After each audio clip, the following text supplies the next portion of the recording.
akhirnya diduga ada keterlibatan prajurit TNI, kemudian dilimpahkan kepada Polda Jaya untuk melakukan proses lebih lanjut karena yang diduga melakukan video. Kepala Dinas Penerangan Angkatan Darat, Brigjen TNI Hamim Tohari, mengatakan selain 3 orang oknum prajurit TNI Angkatan Darat yang terlibat dalam kasus penculikan dan penganiayaan terhadap salah satu seorang pemuda asal Aceh, Imam Mashkur, terdapat 1 orang warga sipil yang diduga turut terlibat dalam kasus tersebut. 1 orang warga sipil itu adalah kakak ipar dari anggota Pas Pampres Praka RM. Betul, kakak ipar Praka RM.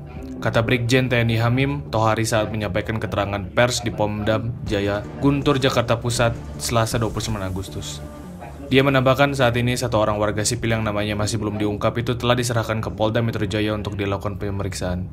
Hamim mengaku saat ini tim penyelidik Pomdam Jaya masih terus mendalami motif dan alasan para pelaku melakukan tindakan keji terhadap seorang pemuda asal Aceh, Imam Mashkur tersebut.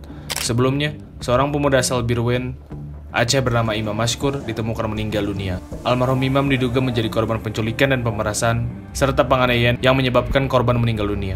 Para pelaku diduga oleh 3 orang oknum prajurit TNI Angkatan Darat. Mereka adalah Praka RM, berdinas di Kesatuan Batalion Pengawal Protokoler Kenegaraan Pas Pampres. Kemudian HS dari Satuan Topografi TNI Angkatan Darat dan J dari Satuan Kodam Iskandar Muda yang sedang berada di Jakarta.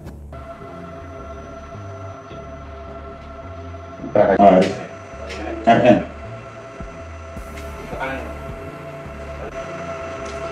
Akhirnya diduga ada keterlibatan prajurit TNI, kemudian dilimpahkan kepada Polda Jaya untuk melakukan proses lebih lanjut karena yang diduga melakukan tindak pidana tersebut adalah oknum prajurit TNI.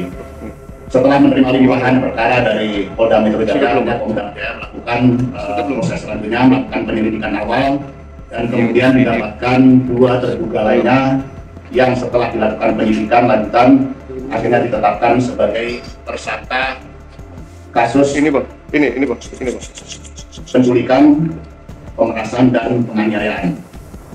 Hari ini penyidik Pomdam Jaya terus bekerja untuk mengungkap kasus ini secara tuntas, mengumpulkan keterangan para saksi dan mengumpulkan alat bukti.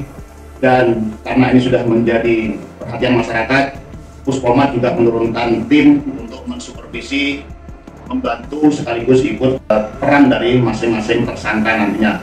Ini tentu masih memerlukan proses penyidikannya, akan berlanjut hingga nanti pemberkasan dan akhirnya akan masuk ke proses peradilan.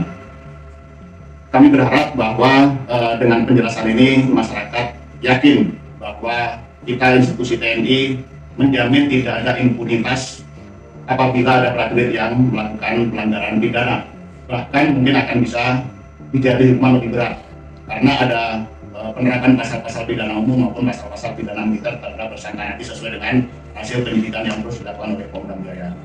Saya rasa itu inti daripada proses hukum yang sedang dan terus akan dilakukan terhadap kasus penculikan, pemerasan, dan penganiayaan yang dilakukan oleh 3 orang oknum dari prajurit TNI. Dan perlu saya sampaikan juga selain dari 3 oknum tersebut ada juga tersangka dari warga sipil yang sekarang sudah dalam proses ditahan di Polda Metro Jaya. Ini saja.